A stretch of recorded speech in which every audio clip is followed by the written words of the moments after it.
Hello વિદ્યાર્થી મિત્રો, નમસ્તે. હવે ધોરણ 7ની અંદર નવું ચેપ્ટર આપણે 12મું છે સ્ટાર્ટ કરવાનું છે. તો જુઓ હવે વિદ્યાર્થી મિત્રો, એ ચેપ્ટર છે આપણે પાઠ ચેપ્ટર 12 છે વનસ્પતિમાં પ્રજનન. વનસ્પતિમાં શું છે? પ્રજનન. વનસ્પતિ કઈ રીતે પ્રજનન થાય છે, વનસ્પતિના પ્રકારો કેવા છે, બીજ કઈ રીતે નવા પેદાશો થાય છે, કઈ રીતે બને છે, એ આપણે જોવાનું છે.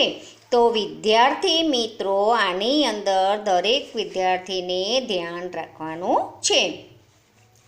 તો જુઓ, દરેક વિદ્યાર્થી મિત્રો પોતાના જેવો નવો સજીવ ઉત્પન્ન કરવો એ દરેક સજીવનું લક્ષણ છે. તમે અગાઉ પ્રકરણ 6માં અભ્યાસ કરેલા પિતૃમાંથી નવા સજીવ ઉત્પન્ન કરવાની ક્રિયાને પ્રજનન કહેવામાં આવે છે. પ્રજનન કોને કહેવામાં આવે છે? તો પિતૃમાંથી નવા સજીવનો ઉત્પન્ન કરવાની ક્રિયાને પ્રજનન કહેવામાં આવતું હોય છે.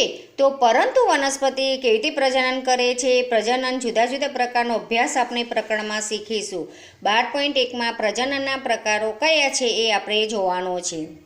ધોરણ 6માં તમે પુષ્પના વિવિધ ભાગોનો અભ્યાસ કરેલ છે. તો હવે વનસ્પતિના વિવિધ ભાગોની યાદી બનાવો. દરેકના કાર્ય લખો.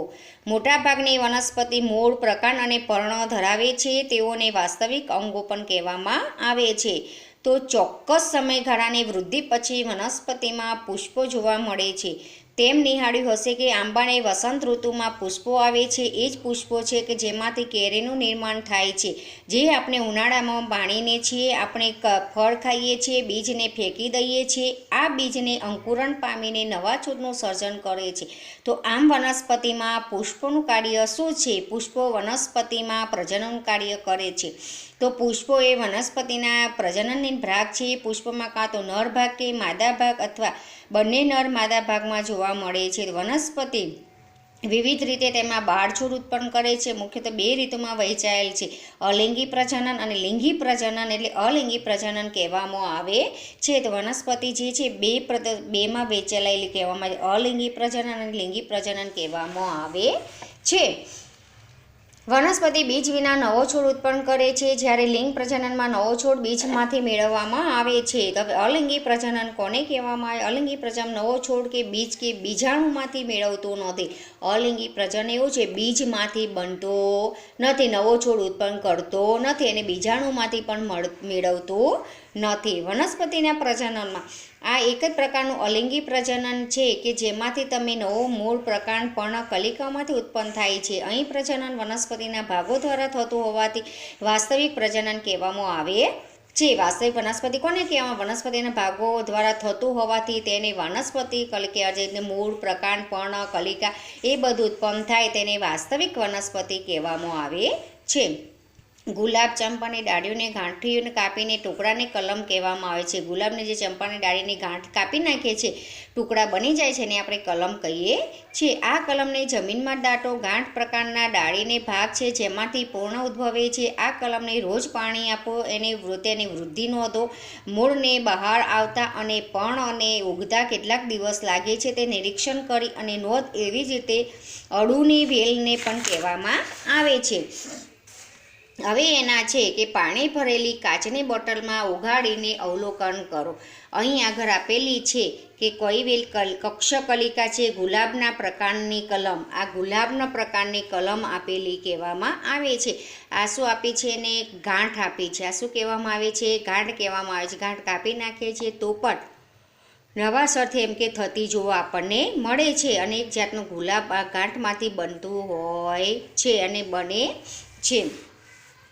તો કલિકાઓને ફૂલમાં રૂપાંતરિત થતી પછી એ કલિકા ઉપરાંત કક્ષની કલિકાઓ જોવા જ મળે છે. તો કક્ષપર્ણનું પ્રકાંડ સાથે જોડાણમાંથી જેમાંથી પ્રહારો નિર્માણ થાય છે. આ કલિકાને વનસ્પતિ કલિકા કહે છે. કલિકા એ ટૂંકું પ્રકાંડ છે કે જે અપરિપક્વ અચિત વર્ણ ધરાવે છે. વનસ્પતિ કલિકાઓ પર નવા છોડનું સર્જન પણ કરે છે. હવે 12.2માં જો એક તાજું બટાકું લો, તેના પરના ડાઘા ચાઠા બિલોડી કાચની મદદથી નિહાળો. તમને તેમાં કલિકાઓ જોવા મળશે. આ ડાઘા ચાઠામાંને આંખ પણ કહેવામાં આવે છે. બટાકાના થોડા ટુકડા લો, જેમાંથી દરેકના આંખ હોય અને ટુકડા અને જમીનમાં દાટો. તો દરરોજ તેઓને કહેવામાં આવે છે કે બટેકું છે જે આ કલિકા એટલે ઉગે છે. શું થાય છે? ઉગી નીકળે છે, ગાંઠ કહેવામાં આવે છે. એટલે આપણે આંખ પણ એને કહીએ છે.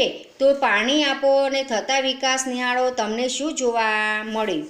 હવે આપણે એને જોવાનું છે કે આવી જે તમે આદુ અને હળદર પણ ઉગાડી શકો છો. એવી તેમ કે બટાકો જેવી રીતે ઉગાડીએ છીએ એવી રીતે આદુ પણ આપણે એમ કે આદુ છે, હળદર છે એ પણ ઉગાડીએ છીએ. આવી જ રીતે તમે આદુ અને હળદર પણ ઉગાડી શકો છો. પાનપુટ્ટી અને પર્ણઅંકુરિત વનસ્પતિ એ પર્ણ કિનારી અને કલિકાઓ ધરાવે છે.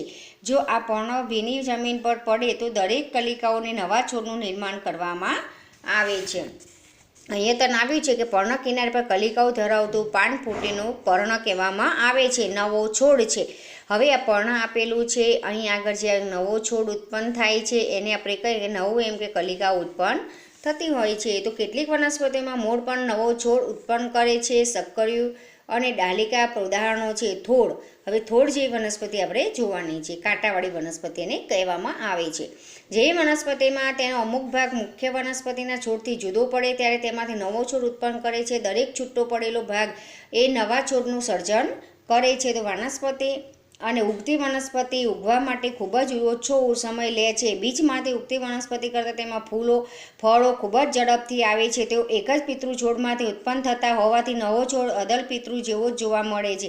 આ પ્રકારમાં આગળ જતાં તેને અભ્યાસ કરશો. લિંગી પ્રજનન દ્વારા ઉદ્ભવતો છોડ અને છોડના લક્ષણો ધરાવે છે.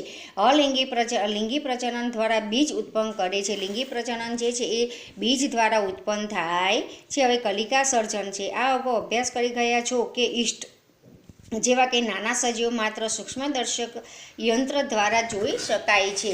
તો તેઓને પૂરતા પ્રમાણમાં પુષ્પક તત્વ આપવામાં આવે તો તેઓ વૃદ્ધિ પામે છે. અમુક કલાકે બહુગણિત થાય છે. યાદ રાખો, ઈસ્ટ એ એકકોષી સજીવ છે. ચાલો જોઈએ કેવી રીતે પ્રજનન કરે છે. તો હવે શિક્ષક દ્વારા નમૂના સમજાવો. ઈસ્ટ કે ઈસ્ટ પાવડરમાં બેકરી અને મિક્સ અને દુકાનેથી લો.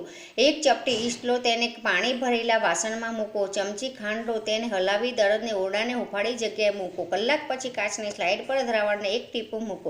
સૂક્ષ્મ યંત્રના મદદથી નિહાળો કે શું જોવા ઈસ્ટના નવા સર્જાયેલા કોષો આપણને જોવા મળે છે. ઈસ્ટ કહેવામાં આવે છે. કલિકા દ્વારા ઈસ્ટમાં પ્રજનન કહેવામાં આવે છે. હવે આમાં ખાસ ધ્યાન જો કે ઈસ્ટની આકૃતિ દોરવાની, ઈસ્ટમાં કેવી રીતે સર્જન થાય છે. તો ઈસ્ટના કોષ છે એક જાતનો આ શું કહેવામાં આવે છે? ઈસ્ટનો કોષ છે. પછી ધીરે ધીરે તે વિકસતી કલિકા કહેવામાં આવે છે. ધીરે ધીરે એને આ કલિકા નીકળતી જોવા મળે છે અને પછી એનો આખો સંપૂર્ણ ગોળાકાર વળી જાયને કલિકા પછી નીકળે છે અને એનાથી આ કલિકા એટલે હાર મારા એટલે સાંકળ જેવી કલિકા જોવા આપણને મળતી હોય છે. એટલે સાંકળ જેવી બની જાય છે. તો ઈસ્ટમાં કોષમાં એક નાનું બલ્બ જેવું પ્રલંબ જોવા મળે છે, તેને કલિકા કહેવામાં આવે છે. આ જે છે નાનું બલ્બ જેવું નીકળતું જોવા મળે એને કલિકા આપણે કહીએ છીએ અને એક જાતને એમ કે સાંકળ જેવી નાની નાની કલિકાઓની જોડ બને છે. કલિકા ધીરે ધીરે વિકાસ પામે છે. પિતૃકોષથી અલગ થઈ નવા કોષ તરીકે વિકાસ પામે છે. નવો કોષ વૃદ્ધિ પામે છે, મુખ્યત્વ બને છે. બીજા ઘણા ઈસ્ટમાં કોષોનું સર્જે છે. કેટલીક વાર કે બીજી કલિકાઓ મુખ્યત્વ કલિકામાંથી સર્જાઈ કલિકા સાંકળી બનાવે છે. આ પ્રક્રિયા ચાલુ રહે છે તો થોડા સમય વિશાળ સંખ્યા ઈસ્ટ કોષોમાં જોવા મળે છે.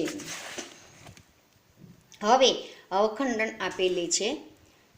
તમે તળાવમાં અથવા એસિડ પાણીમાં લીલો ચીકણો જથ્થો જોયો હશે. એને લીલ કહેવામાં આવે છે. કે આપણે તળાવ છે, પાણી છે, એની અંદર આપણે જોઈએ કે લીલા રંગની હોય છે. વળી લીલ ચીકણી કહેવામાં એને આવે છે. તો પાણી પૂરતા પ્રમાણ પોષક તત્વ મળી રહે છે તેથી લીલ ઉગે છે. પાણી એને વધારે પૂરતું મળી રહે એટલે એને લીલ કહેવામાં આવે છે. હવે વિખંડ દ્વારા ઝડપથી બહુગણિત થાય છે કે લીલનો તંતુ કે બે કે વધુ ટુકડાઓમાં તૂટે છે. આ તંતુ ટુકડાઓ નવા વ્યક્તિગત તંતુ તરીકે વર્તે છે. આ પ્રક્રિયા ચાલુ રહે છે અને ટૂંકા સમયગાળામાં વિશાળ વિસ્તારને ઢાંકે છે. હવે લીલ કહેવામાં આવે છે. લીલ છે ચીકણી એકબીજાને ભેટું એટલે આખો જથ્થો બની જતો હોય છે એટલે સ્પાયરોગોરાસ કહેવામાં આવે છે. અવખંડન કહેવામાં આવે છે. હવે બીજાણુ સર્જન એટલે શું? પ્રકરણ 1માં તમે શીખ્યા કે હવામાં હાજર બીજાણુઓ દ્વારા બ્રેડના ટુકડા પર ફૂગ ઉગી નીકળે છે. હવે આપણે આ જે આપેલું છે એને આપણે શું ફૂગના બીજાણુ સર્જન દ્વારા પ્રજનન, ફૂગના બીજાણુ કહેવામાં આવે છે. આ બીજાણુઓ છે અને કવળ ઝાડ છે એને આપણે એક જાતનું ઝાડ ઉગે છે અને આ છે બીજાણુ છે. હવે આ ફૂગ વળી જતી હોય તો ઘણીવાર તમે હોય તેની અંદર નાના નાના કાળું ટપ્પું બને છે અને અંદર નાના નાના તાંદડા અમને જોવા મળે. ઘણીવાર આપણે રોટલી ભાગે પડીએ ને તો જોજો ઉપર આવા કાળા કાળા ડાઘ પડી જાય છે એટલે આપણે ફૂગ કહેવામાં આવે છે. અને શું કહેવામાં આવે છે? ફૂગ કહેવામાં આવે છે. બીજાણુઓને સર્જન કરતું અંગ. હવે આપણે આ એક જાતનું ઝાડ આખું આપેલું છે, ફૂલ આપેલી છે, તે હંસર્જન દ્વારા બનેલો ન્યુક્લિયોલસ બીજાણુ કહેવામાં આવે છે. હવે આપણે જોવાનું છે, હવે 12.2 આપણે વિડીયોમાં જોઈશું.